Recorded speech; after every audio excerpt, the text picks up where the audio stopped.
এদেশে আল্লাহু আকবারের সুরে সূর্য ওঠে, এদেশে আল্লাহু আকবারের সুরে সূর্য ডোবে, এদেশে আল্লাহু আকবারের সুরে সূর্য ওঠে, এদেশে আল্লাহু আকবারের সুরে সূর্য ডোবে। এদেশের মাল্লা মাঝি কিষান মজুর সবার ঠোঁটে শোনো রে লা ইলাহা ইল্লাল্লাহর জিকির ওঠে। ঠিক না? ইমানের তপ্ত আগুন চলছে সবার বুকে বুকে, সে আগুন দেশ হতে দেশ দেশান্তরে জ্বালতে হবে। এদেশে আল্লাহু আকবারের সুরে সূর্য ওঠে, এদেশে আল্লাহু আকবারের সুরে সূর্য ডোবে।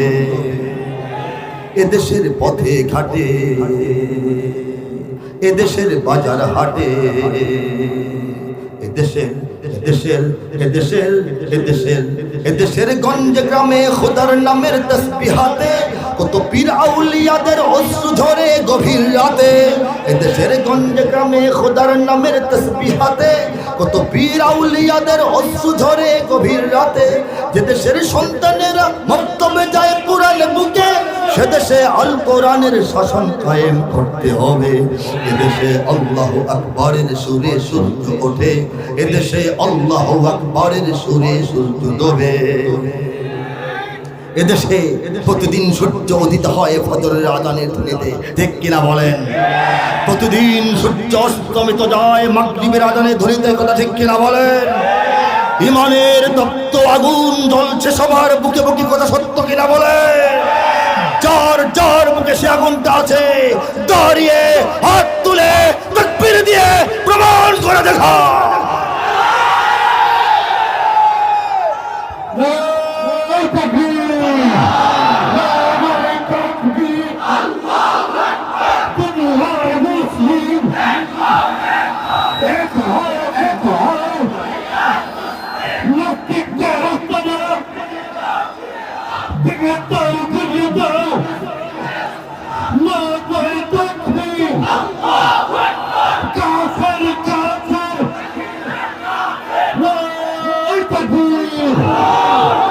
মাশাআল্লাহ, আমরা আপাতত বসে যাব, আপাতত বসবো।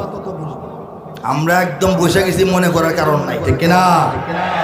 আমরা জীবনের নিয়মে পদ্ধতিতে সিস্টেমে আমরা হয়তো মাঝে মাঝে শুয়ে থাকি, মাঝে মাঝে ঘুমিয়ে থাকি। ইনশাআল্লাহ ইনশাআল্লাহ হবে, বসি আমরা বসি ইনশাআল্লাহ। এই যে আমরা এই যে শুয়ে থাকি, মাঝে মাঝে বসে থাকি, এটা থাকি প্রয়োজন, কিন্তু আজকে মহড়া দিয়ে দেখাইলাম দ্বীনের বিরুদ্ধে, ইমানের বিরুদ্ধে, আমাদের মুসলিম জাতিসত্তার বিরুদ্ধে, আমাদের ইমান ও ইসলামের বিপ্লবের বিরুদ্ধে, বাংলাদেশের স্বাধীনতা সার্বভৌমত্বের বিরুদ্ধে যে কোনো চক্রান্ত মোকাবেলার প্রয়োজন হলে আমরা কিন্তু মনে মনে মানসিকভাবে প্রস্তুত হয়ে সবাই দাঁড়িয়ে আছি। ঠিক কিনা? মনে করার কারণ না, এদেশের মানুষ কিছু টের পায় না, কিছু বোঝে না, এভাবে এই দিন যাবে। আরে না, এই দিন দিন নয়, আরো দিন আছে। ঠিক কিনা বলেন? এই দিন দিন নয়, আরো দিন আছে। আমরা বাংলাদেশের সীমানার নাগরিকত্বের পরিচয়ে আমরা সবাই বাংলাদেশি, বলেন ঠিক কিনা? জাতীয়তা কি লিখবেন? বাংলাদেশি লিখি তো, আমরা লিখি না কাগজপত্রে। ভাষা এবং ভাষাভিত্তিক যে জাতিসত্তা, সেটার পরিচয়ে আমরা সবাই বাঙালি। ঠিক কিনা বলেন? বাঙালি বললে শুধু বাংলাদেশের বাঙালি বোঝায় না, ভারতের বাঙালিও বোঝায়। বিদেশে গিয়ে যদি কেউ বলে আমি বাঙালি, তখন জিজ্ঞাসা আসে, উত্তর প্রশ্ন আসে বিপরীত দিক থেকে, আপনি কি ভারতীয় বাঙালি না বাংলাদেশি বাঙালি? ঠিক কিনা বলেন?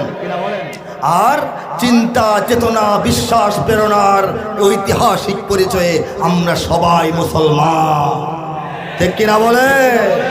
হে যুবক, তুমি বাঙালি হও কিংবা ইন্ডিয়ান, কিংবা জার্মান জাপানি কিংবা চাইনিজ রাশিয়ান, স্প্যানিশ ড্যানিশ ফরাসি কিংবা ব্রিটিশ আমেরিকান, আরবি আজমি ইরানি তুরানি তুর্কি বা আফগান, মুসলমান মুসলমান তুমি তো মুসলমান।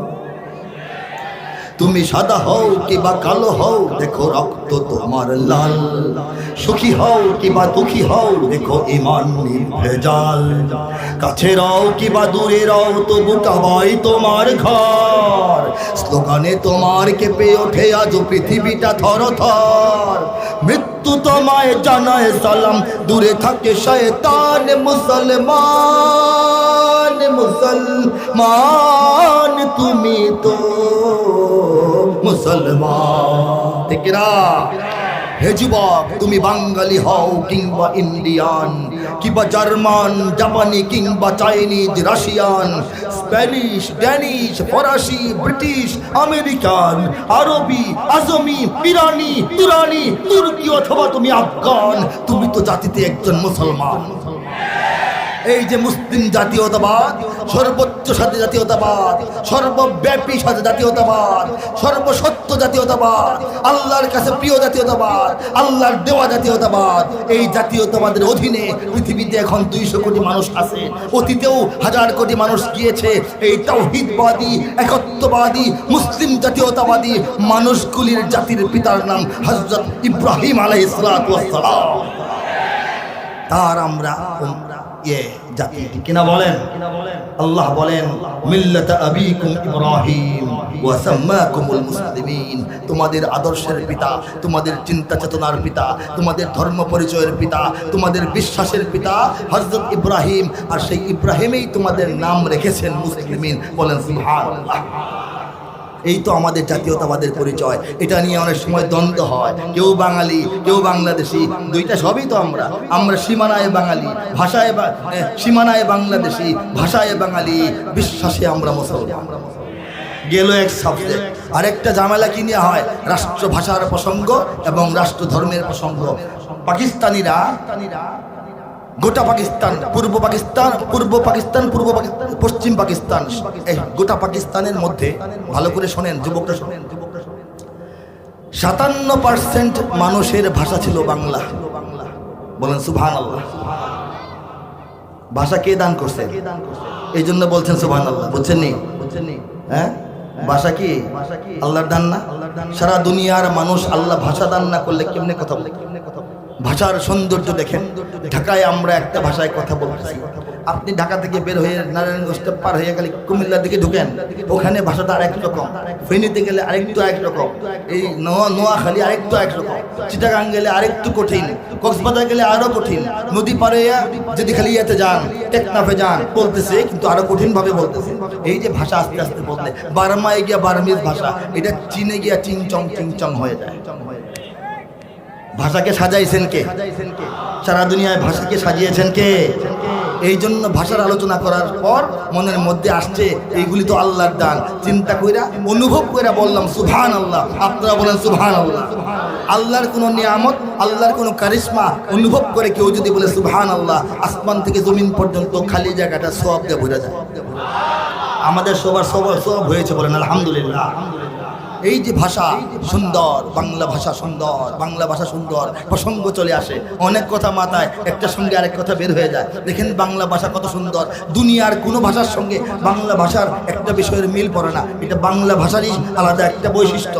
এটা বাংলা একাডেমি জানে কিনা আমি জানি না, বাংলাদেশের নাস্তিক মুরতাদ গবেষকরা জানে কিনা আমি জানি না। আমি বলতেছি, শিক্ষা নেওয়ার জন্য পরামর্শ দিচ্ছি।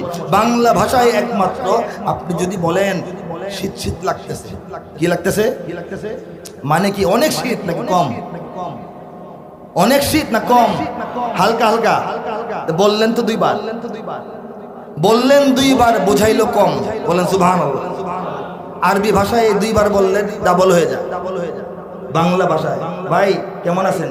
এই ভাই শরীরটা জ্বর জ্বর জ্বর জ্বর কি বিরাট জ্বর, বিছনা থেকে উঠতে পারে না নাকি? নাকি মসজিদে আসছে হালকা জ্বর? আর যদি বলে আমার জ্বর, হ্যালো আসসালামু আলাইকুম, আমার জ্বর, ভাই কবে থেকে কয়দিন? শীত করতেছে, ফ্যান বন্ধ করো, ফ্যান বন্ধ করো, ঠিক কিনা? শীত শীত বললে কম শীত, জ্বর জ্বর বললে কম জ্বর, ঠিক কিনা? বাংলা ভাষার সৌন্দর্য না? অনেক সৌন্দর্য বাংলা ভাষা আছে। এই আলোচনায় গেলে তো অন্য আলোচনা হয়ে যাবে। যাই হোক, এই টোটাল পাকিস্তানের 57% নাগরিকের ভাষা ছিল বাংলা। 56%। গোটা পাকিস্তানে আরো ভাষা ছিল, বেলুচ ভাষা, বেলুচিস্তানের মানুষদের ভাষা আছে, পাঞ্জাবিদের আলাদা ভাষা আছে, খাইবার পাখতুনের আলাদা ভাষা আছে। উর্দু ভাষা, যেটাকে রাষ্ট্র ভাষা বানানোর জন্য চেষ্টা করা হইল অন্যায়ভাবে, এই ভাষা বলনেওয়ালা ছিল মাত্র 7%।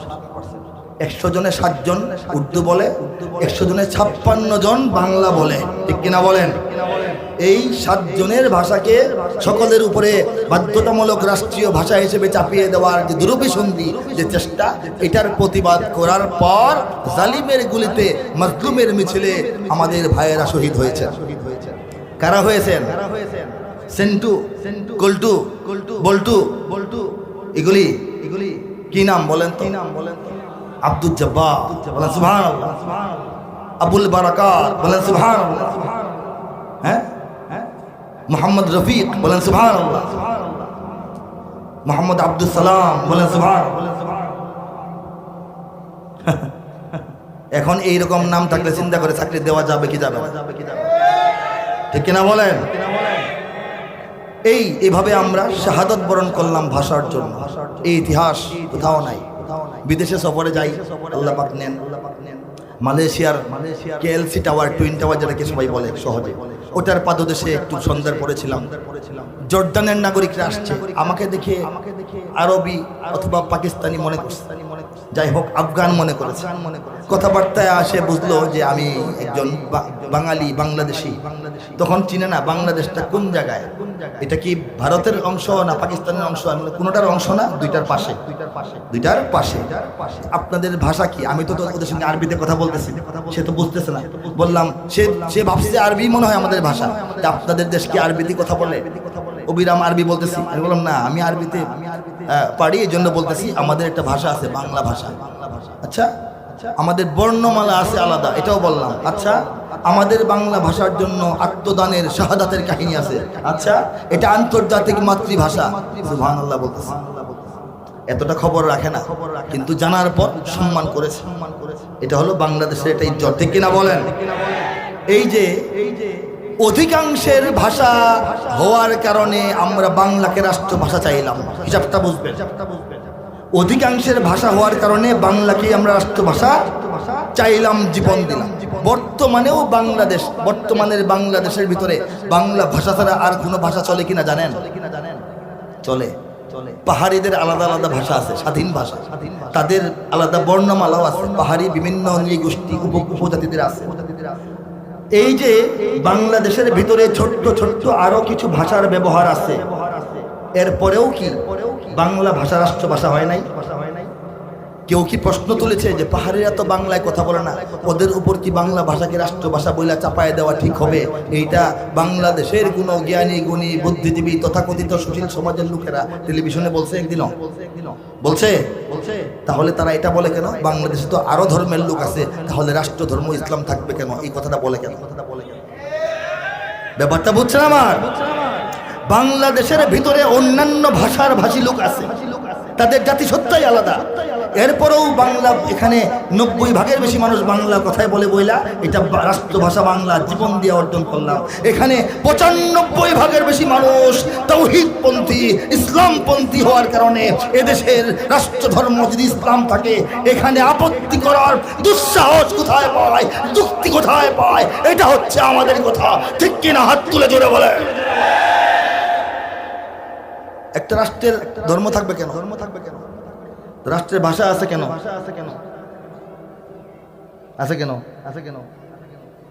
আছে আরো ছোট ছোট ভাষার লোক তো এখানে আছে, তাহলে বাংলাকে রাষ্ট্র ভাষা করলাম কেন? প্রায় সবাই যে বাংলা বলে, প্রায় সবাই তো মুসলমান, এই জন্য রাষ্ট্র ধর্ম ইসলাম। অসুবিধা কি? এরা দুমুখ, এক জায়গায় এক চিন্তা, এক জায়গায় এক চিন্তা, ষড়যন্ত্র গভীর। আমরা ইমানের সৈনিক, কারা হাত তুলি? লিল্লাহি তাকবীর, লিল্লাহি তাকবীর। ইমানের সৈনিকেরা ভয় পেও না, রাত্রি আধার হচ্ছে বলে।